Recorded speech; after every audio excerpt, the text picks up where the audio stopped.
masyarakat udah mulai abai dengan kondisi ini, padahal dunia masih menghadapi situasi yang tidak banyak berubah dari kondisi COVID ini, termasuk juga di Indonesia. Omnibus Law ini punya Oh iya, lebih banyak tentang gitu. Iya. Sebenarnya gimana ini? ya tidak ada, selama ini memang tidak ada kebijakan undang-undang perburuan yang mulus lah. Pasti ada apa itu dinamika. Karena memang menyatukan dua kepentingan nggak gampang.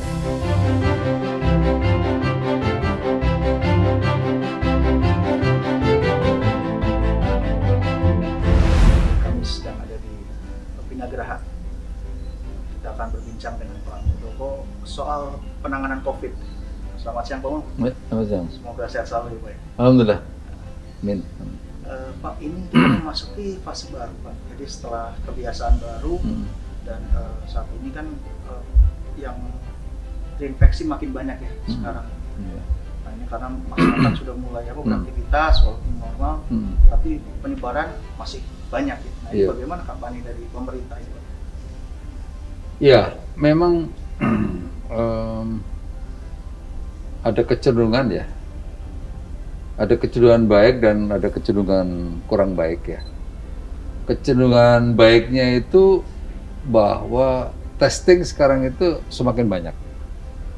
Itu sudah mendekati 30.000 ya. Sekarang dikit lagi udah 30.000. Awalnya targetnya dimulai 10.000, terus Pak Presiden meningkatkan lagi 20.000. Nah sekarang udah 30.000. Jumlah lab yang tadinya 1 sekarang udah 300 sekian. Itu positifnya. Sehingga memang akan banyak menjangkau, indikator itu akan terlihat meningkat ya. Itu karena semakin banyak yang dites. Ada kecenderungan negatifnya, masyarakat sekarang udah mulai lalai ya. Yang tadinya semuanya gegap gempita menghadapi COVID, tapi sekarang kok ada kecenderungan lalai, apalagi beberapa saat ini ada liburan, terus masyarakat udah mulai abai dengan kondisi ini, padahal dunia masih menghadapi situasi yang tidak banyak berubah dari kondisi COVID ini, termasuk juga di Indonesia. Gitu. Jadi ini maka perlu upaya untuk menggalakkan lagi ini, dan Presiden sudah selalu menekankan ya bagaimana melakukan sosialisasi secara persuasif, bahkan sampai juga ada langkah-langkah yang lebih keras begitu terhadap penegakan disiplin ya. Saya konsep dasarnya sih nggak berubah ya. Ya. Yang dilakukan oleh pemerintah 3T, yang dilakukan oleh masyarakat 3M, itu sebenarnya konsepnya itu ya, testing, tracing ya, terus apalagi itu dites ya, baru diikuti tracing, baru treatment, pengobatan. Itu tugas pemerintah ya. Tugas masyarakat 3M ya. 1, nyuci tangan, mencuci tangan, pakai masker. Yang ketiga, menjaga jarak. Nah, walaupun demikian kita juga optimis bahwa tingkat kesembuhan kita itu di atas dunia ya. Dunia itu 65%, kita di atas 70%. Jadi cukup baik sebenarnya. 72% kita tingkat kesembuhan kita. Tapi sekali lagi bahwa yang perlu kita ingatkan masyarakat ini, ancaman masih berlangsung loh. Jangan abai, jangan kita nggak waspada gitu. Ya. Kalau dari Pak Presiden sendiri Pak, adakah instruksi khusus untuk di era sekarang ini Pak? Ya, sangat jelas instruksi Presiden ya. Tetap berpedoman kepada 3 strategi dasarnya. Yang pertama, bagaimana menekan COVID semaksimal mungkin agar masyarakat bisa segera terhindar dari korban. Maka sosialisasi 3M itu itu digalakkan terus. Ya, Presiden menekankan ini kepada semua jajaran untuk 3M ini. Berikutnya untuk penekanan ke dalam, untuk 3T ini semakin ditingkatkan. Ya, dan ini kelihatan hasilnya ditingkatkan. Nah, bagaimana menangani isolated di Wisma Atlet, ya, bagaimana penanganan yang ada di daerah itu supaya dikawal betul ya, tetap dikawal. Itu upaya-upaya Presiden ya. Berikutnya dari sisi strategi yang kedua ya, agar masyarakat bisa tetap hidup dengan layak, bisa makan, maka bantuan sosial juga terus nggak berhenti dipikirkan, dijalankan oleh pemerintah. Berikutnya dari sisi yang ketiga ya, kebijakan dasar yang ketiga itu agar dunia usaha bisa tetap berjalan. Maka inisiatif dan stimulus dijalankan, dan baru saja kemarin diluncurkan bantuan Banpres, bantuan presiden produktif ya, terhadap 12 juta UMKM ya, dan 2,4 juta rupiah. Itu juga tujuannya agar dunia UMKM itu bisa bergerak ya gitu. Jadi menyeluruh lah apa yang dilakukan oleh pemerintah dalam menghadapi COVID ini. Tadi sudah dibahas ini Pak sedikit, tapi apa saja langkah yang dilakukan pemerintah? Kan sekarang banyak negara di dunia resesi Pak. Yeah. Nah, untuk menjauhkan kita lah dari resesi ini. Ya, yang pertama domestic consumption ya.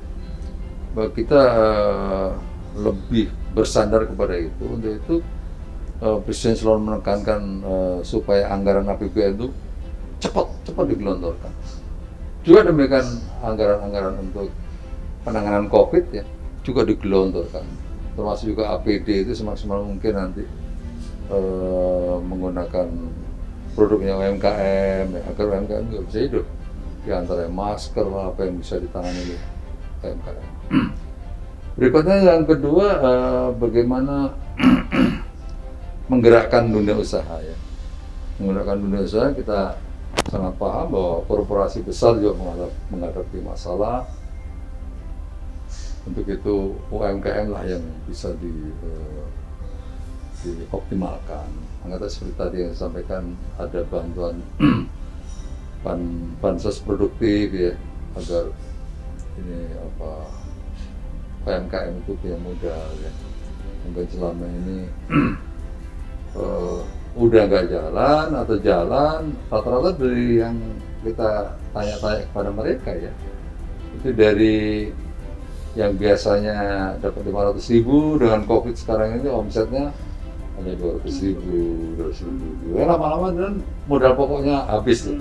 Nah, dengan 2,4 juta inilah Presiden memberikan tambahan dana segar ya, agar dia bisa berusaha lagi. Berikutnya juga semaksimal mungkin jangan sampai ada PHK ya, untuk itu berbagai insentif diberikan. Tujuannya kita bisa menghindari dari kondisi yang semakin parah ya. Kalau kita mengharapkan investasi memang ada tidak bisa juga optimum ya, tapi pemerintah juga telah menyiapkan berbagai arah ke sana, di antara yang akan membuka kawasan industri yang ada di Jawa Tengah ya. Di mana itu ya? Di Jawa Tengah kurang lebih 4.000 hektar ya. Mana itu Jawa Tengah ya? Batang ya? Batang. Berikutnya kita juga menyiapkan mudah-mudahan nanti dengan Omnibus Law itu dunia usaha akan lebih mudah bergerak, terus akan menyerap banyak tenaga kerja. Itu sebagai harapan kita ya. Sementara Omnibus Law ini kan juga mendapat banyak ini Pak. Omnibus Law ini punya banyak ditentang gitu. Iya. Sebenarnya gimana itu? Ya, tidak ada, selama ini memang tidak ada kebijakan undang-undang perburuan yang mulus lah. Pasti ada dinamika Karena memang menyatukan dua kepentingan nggak gampang. Satu, pemerintah memikirkan bagaimana para tenaga kerja buruh kita itu sejahtera, ya. Itu harus menjadi dikedepankan dalam pandangan pemerintah. Tapi pada sisi yang lain kita juga memikirkan bagaimana iklim dunia usaha juga bisa menggairahkan. Ya. Jangan juga kita hanya mikirin sepihak, yang akhirnya investasi nggak datang. Kalau investor nggak datang, nggak ada gunanya. Pengangguran akan berjalan terus-menerus. Ini juga menjadi beban sosial ke depan, dan persoalan-persoalan sosial pasti akan muncul, ya. Gitu. Jadi menyatukan antara dua kepentingan tidak mudah, memang tidak mudah. Tapi sekali lagi bahwa Omnibus Law ini bukan mengutamakan kepentingan pengusaha, sama sekali tidak, tetapi kepentingan kesejahteraan buruh itu juga dikedepankan. Nah, dua kepentingan ini dimanapun tidak akan mudah, ya. Tapi mestinya ada kesadaran bersama bahwa kita melihat secara helikopter view-nya bahwa ada pertumbuhan angkatan kerja dari tahun ke tahun kita yang cukup besar. Nah, kalau ini tidak dipikirkan dengan baik, kita masing-masing ego dengan kepentingannya sendiri, maka kepentingan anak-anak generasi ke depan ini bisa repot nanti. Itu kira-kira. Saat ini kan juga dunia berharap vaksin, ya. COVID ini. Nah, di Indonesia sendiri bagaimana? Ya, kita sudah banyak mengambil langkah, ya. Satu, kita bekerjasama dengan Sinopharm, ya, dengan China. Berikutnya juga bekerjasama dengan Uni Emirat, ya. Kita juga mendepositkan sejumlah anggaran agar nanti begitu vaksin itu sudah ada terrealisasi, kita tidak ketinggalan, gitu. Karena bisa-bisa ini menjadi persoalan politik. Negara-negara yang kuat akan mendominasi untuk kebutuhan warganya, dengan negara-negara yang tidak banyak duit bisa terabaikan nanti, gitu. Nah, ini bukan sekedar kepentingan bisnis, tapi juga ada kepentingan politik. Untuk itu kita harus bekerja sama dengan berbagai pihak, termasuk juga bekerja sama dengan Uni Emirat, ya, tentang vaksin ini. Berikutnya, lembaga Eijkman juga telah mengembangkan vaksin merah putih, ya. Ini juga terus berkembang, ya. Mudah-mudahan nanti paduan antara kerjasama dengan dunia luar, tapi juga upaya mandiri dari para ahli kita itu membuahkan hasil, dan pada akhirnya projectionnya sih awal-awal 2021 nanti itu insya Allah bisa terrealisasi. Pertanyaan terakhir, kan pemerintah sudah mengeluarkan banyak, ya, BLT, ada desa. Nah, ini evaluasi sejauh ini tepat sasarannya gimana? Ya, KSP termasuk salah satu yang melakukan monitor dan evaluasi, khususnya bagaimana target ketepatan sasaran, ya, itu juga menjadi evaluasi kita. Yang kedua, ketepatan jumlah, ya, dan kualitas. Yang ketiga, ketepatan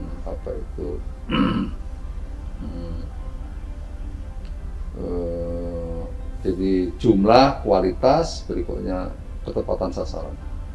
Ketepatan sasaran memang awal-awal kita menghadapi sedikit krusial tentang data, ya, karena data kita data atas dasar DTKS, ya, data terpadu Kementerian Sosial yang 2015 dari hasil BPS, dan perkembangan COVID ini juga membawa perubahan yang cukup signifikan karena memunculkan masyarakat miskin baru.